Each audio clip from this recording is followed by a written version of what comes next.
In this video, I am going to talk to you about one of the most important things to remember as a job seeker, and that is to focus on the things that you can actually impact. I'm Diana, and I am your job search consultant and career consultant in Denmark.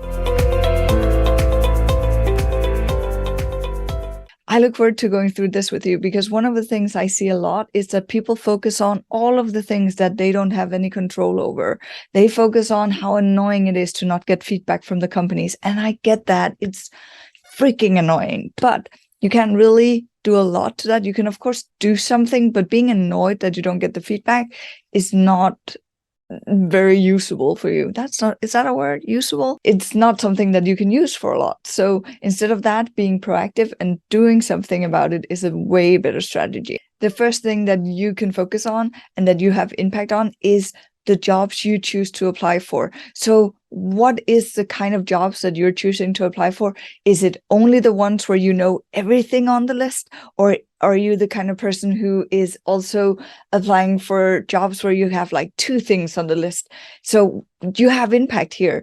How many things on the list do you want to be able to already know how to do before you apply for a specific job? Little note here, if you know everything, you might get bored pretty fast in that job. But on the other hand, if you only know 1 or 2 things, you might not get considered for the job. So somewhere in between, about half maybe, is what I would focus on. So that is something that's in your control, actually looking at how many of the things that are in the job post can you actually do today. The next thing you have control over is your planning. So a lot of job searchers are very, very focused on the job search, like all of the time. Instead of like when you have a job, you're usually saying, I work from this hour to this hour, and then I don't use a lot of mental energy on that afterwards. Whereas looking for a job, especially if you're unemployed, people tend to have job search in their mind all the time and never taking time off. This is something you can control, and this is something that will make your life way easier as a job searcher. So planning out your job search, planning out your day, both your free time and your when are you going to be looking for jobs, when are you looking for job postings, when are you writing your applications, when are you calling the companies, because of course you're calling the companies, right? And ask amazing questions. So all of these things, have them written down in your calendar or make a plan that you put on your wall to get that overview, because that's going to help you. Because usually we do what's in our calendar and what we've planned for, and then it doesn't become this long stretch thing. Like I mentioned, also one of the things that about job search is that it can be very frustrating. We do not control a lot of the aspects ourselves. We do not control which positions become available. We do not control if we get the job interview. We can do stuff, of course, in our material, but we don't really control if we get, or the decision that's made, whether we get the interview or not. So all of these things are things that affect our mood usually. So one of the things that you have the ability to control yourself is your mood. You can do this by being very conscious about the positive things in your day or in your week. You can also do it by eating healthy, getting enough sleep, and exercising, of course. So focusing on how can you improve your mood. Use this into your daily planning schedule as well. Is there something you know puts you in a good mood? What is that's fun for you? Is there some way that you can incorporate this into your job search, either by saying, I'm going to take a break from 2 to 3 today for doing this thing that I love. I love painting, so I'm going to paint for that amount of hours. Or is there something you can do as part of your job search that's going to make your job search more interesting? For me, when I was unemployed after graduating, I started a podcast about job search because I was like, oh, I can learn something new. I can get information on things that I can use in my job search. And I love speaking to people. I love making content. So that was a win-win for me. One of the other things that you can influence yourself is how you present yourself. And I see this in different layers. So one thing is that you can how you present yourself when you are out and about, when you are networking with people, when you are attending meetings at the job center, in the union, or wherever you go and get inspired. Are you in sweats, or are you actually dressing up like you would for a job interview, or at least really like be presentable when you are around other people?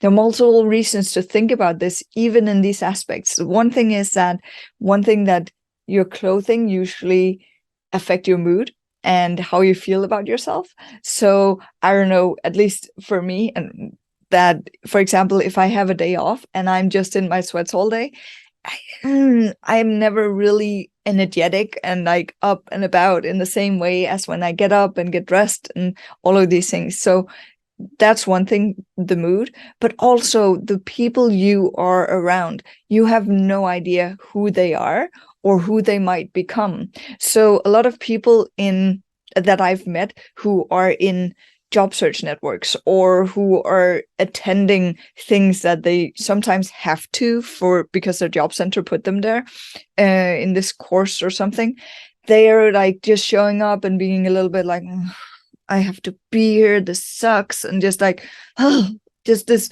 mood thing again as well, and just complaining, right? But the thing is, you have no idea who's in the room. It might be that that person sitting next to you or across from you are your next boss. You don't know that, or your next colleague, because they're going to get a job at your dream company, and now you have a connection that will help you get that job. So present yourself in the best possible way when you're out and networking. Also, how you write, how you represent yourself in writing, in your cover letter, your CV, your emails. Think about this, because we all get some kind of idea about people when we read what they write. And in your CV, for example, if you have a picture, 88% of Danish companies like you to have a picture. So in general, unless they actually write something else, then put on a picture on that CV. So they can get kind of a feel of who you are. Small note here, and I'm very much into stacking all the the small things, because that's going to give you a huge benefit at the end. This jacket that I'm wearing today is that is the jacket that I'm wearing on my LinkedIn profile. It's the jacket, and by the way, the same picture I use when I send my CV. It's also the jacket I would be wearing for a job interview, because one, it's very colorful, so I stand out a little bit already here. A lot of people wear gray, black, white on their profile pictures, but it's also very recognizable. So the whole thing about presenting myself in my material in that way, and in the writing, the way I write, the words I use, very, very important. A little bit backwards again, because we already talked a little bit about the interview now, but some of the things that is very much in control and that you can influence is how much research you're doing and how well you prepare for writing your material, for contacting the company when you're calling them before you write your material. It is how you prepare for the interview. All of these things are something that you can control, meaning that when you do very, very good research and when you do prepare very well, you're much more in control because you know more. So you also have less things to be nervous about. So remember, prep, research, and prep. Another thing I see a lot of people doing, both in their material, at interviews, presentations, stuff like that, is focus on the things that are not necessarily putting them in the best light. So focusing on the fact that they cannot do this. So if there's something in the posting where it says you need to do this and this and this, and then the person who is applying is going to be like, well, I can't really do this, but I'm eager to learn. And that's great that you're eager to learn. But instead of doing that, try and focus on all of the things you can do, all of the things that will make you valuable for the company. And then if they ask about the things you cannot do, then you answer. But there's no reason to bring it up yourself. You want to bring up all the things that can make the company fall in love with you as a part of the team and with your credentials. So focus on these things that are important. I also have a lot of people writing in their cover letter or in their CV, newly graduated. Once again, what that tells me is one of two things. It kind of depends on if they write in the ad that they are very eager to take newly graduates, but it tells me, one, that hopefully you have the newest knowledge on the topic that you studied and that you're going to be working with. And number two is that it tells me that you have no experience. So if that's the case, if they are asking for someone who is newly educated or freshly graduated, then fine, it's good. But if they don't mention that at all, then do not write that in your material. And the last thing you very well can influence is, we've talked a little bit about it, the communication, but especially how you communicate on the internet. One thing is how you use LinkedIn. By the way, LinkedIn is really big in Denmark, so if you don't have a profile, I encourage you to make one. But how you communicate, the things you post, the things you say, and this is both on LinkedIn, it's on your Facebook page, it's on whatever platform will come up if someone Googles you, because they will probably Google you. If you Google yourself, have your friend Google you, Google each other, see what comes up. Is this something that's actually good? Is it your LinkedIn profile? Is it an amazing story about something you did? Or what is it? And if it's something that is not so good, then maybe think about, how can I either delete that? Can I make my Facebook profile private while I'm job searching? Stuff like this. Also, unless you're actually working within politics, for example, then I would refrain from posting really political statements on my Facebook and other places on the internet, by the way.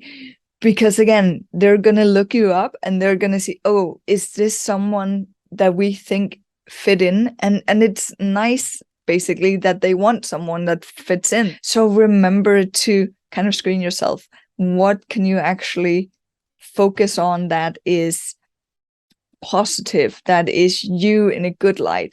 And can you actually change these things? What do you have the control of influencing in terms of what other people see and how they perceive you? If there's anything I missed here, and something that you are in control over, that you can change in terms of your job search, let me know in the comments. I would love to hear from you. Is there any topics in particular that you would want me to cover in these videos? Feel free to write me a comment. I would really appreciate it. Best of luck with your job search. Have an amazing day.